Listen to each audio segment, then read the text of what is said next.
Gospel Bookroom of the Philippines is excited to present books and booklets now available, pioneering for the testimony of the church.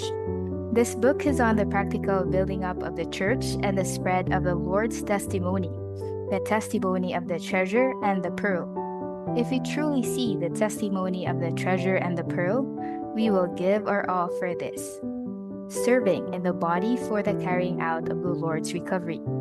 The first fundamental point regarding our service in the church is that our service must be in fellowship with God so that we serve not only for God, but also with God, and we serve God to others.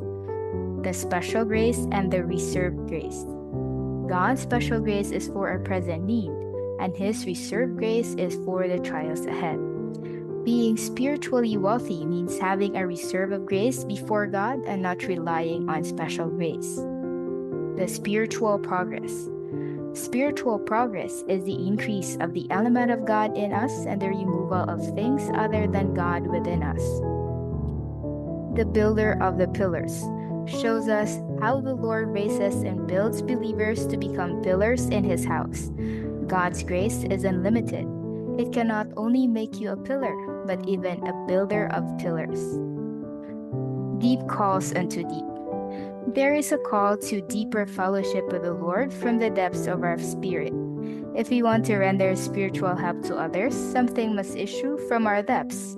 Only deep calls unto deep. God's keeping power. There is a condition attached to God's keeping power. If we do not trust Him, He is unable to keep us. God's faithful power is able to keep and preserve us in every situation. Visit the display area today.